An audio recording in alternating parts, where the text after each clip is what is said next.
Hay muchos problemas que no podrán solucionarse de inmediato, pero hoy ha terminado la inmoralidad pública. Vamos a hacer un gobierno decente.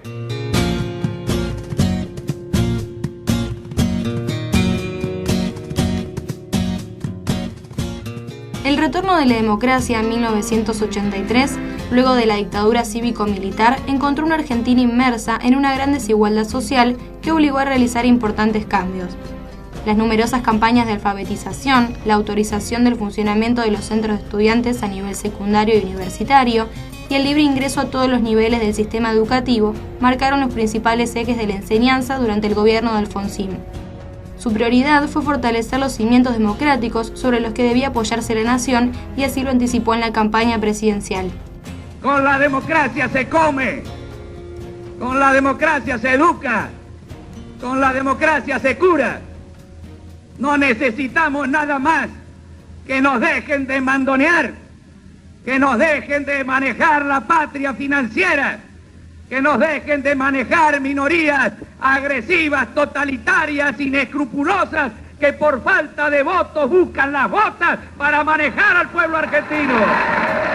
Para alcanzar el nuevo paradigma democrático y bajo el lema de la unidad nacional, se creó la Comisión Nacional de Alfabetización Funcional y Educación Permanente y se abrieron más de 6.000 centros en todo el país. En 1984 se convocó al nuevo Congreso Pedagógico y se aprobó por unanimidad en el Parlamento. Su objetivo fue concientizar sobre la importancia de la educación en la República, plantear, cuestionar y resolver los distintos problemas que enfrentaba la educación. Alfonsín aprobó la escolaridad obligatoria a partir de los 5 años. Se implementaron bachilleratos orientados hacia una rápida salida laboral y se fomentó la continuación de los estudios a través de la enseñanza superior universitaria y terciaria.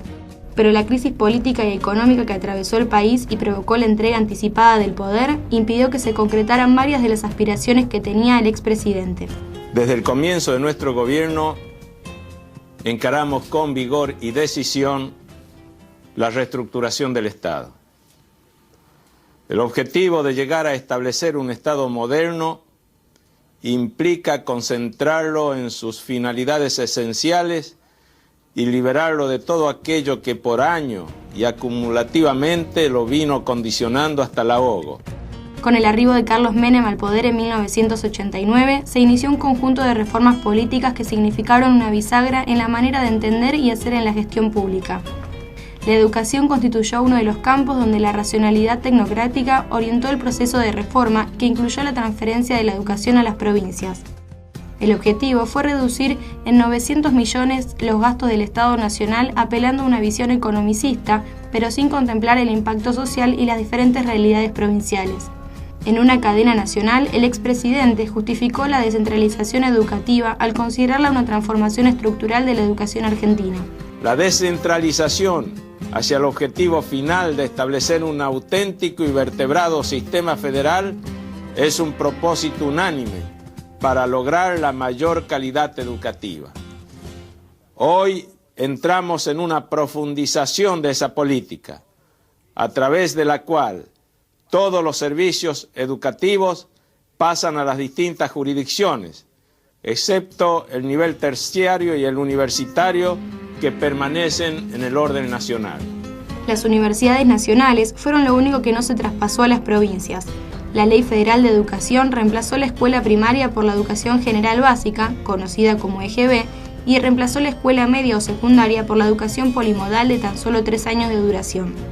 En 1995 se sancionó la Ley de Educación Superior dirigida a regular el sistema universitario. Estas 2 leyes se aprobaron sin el consenso de gran parte de la comunidad educativa y de los sindicatos docentes, que se opusieron en forma global a toda la reforma educativa. Una maestra consternada nos relató su sensación. Durante el gobierno de Menem, los maestros nos sentimos desprotegidos y desamparados porque las políticas iban en contra de la educación pública, había recortes en presupuesto, en sueldos. La verdad que fue una época muy difícil. La crisis mexicana de 1994 puso en evidencia la fragilidad de la convertibilidad. La descentralización del sistema había dotado a las provincias de autonomía, pero nunca se había transferido recursos. El efecto tequila puso en crisis a las provincias y la educación fue una de las principales áreas que sufrió los ajustes. Fernando de la Rúa profundizó el ajuste a través de su ministra de Trabajo, Patricia Bullrich, que aplicó un recorte del 13% en los salarios, jubilaciones y pensiones.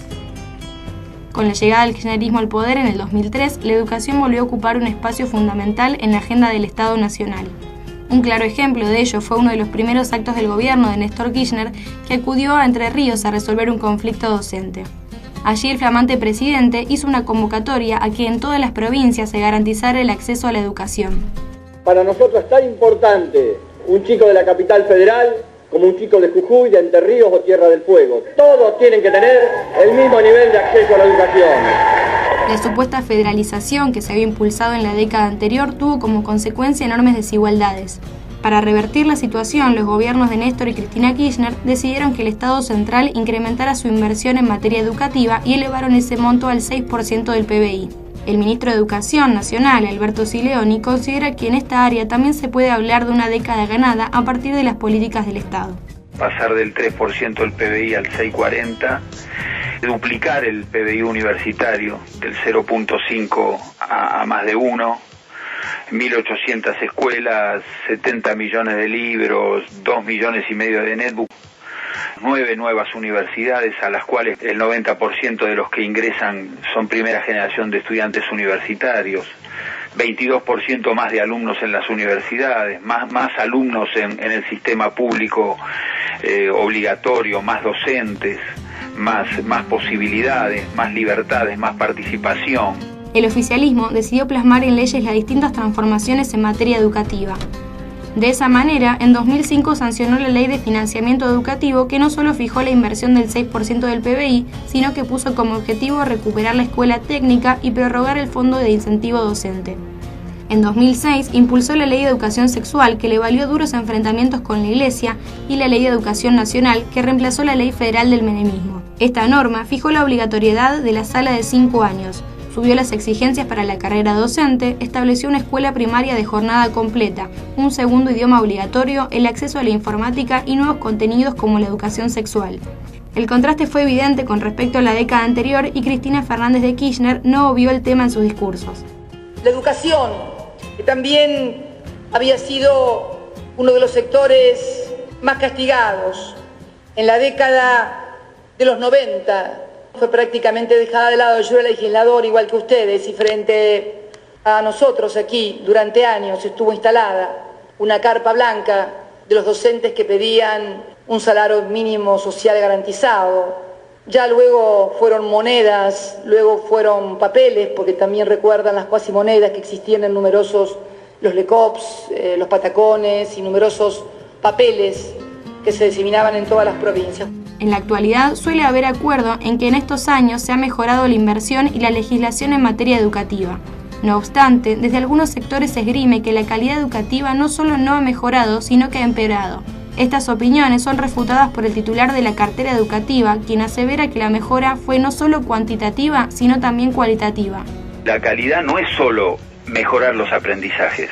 Uno de los miles de chicos que están en las 1.800 escuelas nuevas está recibiendo una educación de mejor calidad, pues está en una escuela más digna.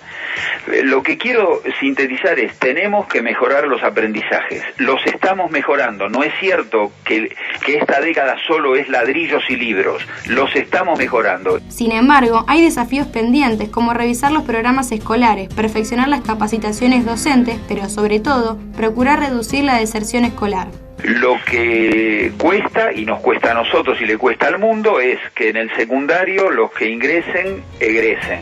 Siempre existirán matices y contrapuntos, pero es difícil negar que durante los gobiernos kirchneristas se alcanzó un piso de derechos en materia educativa de los cuales no se puede retroceder.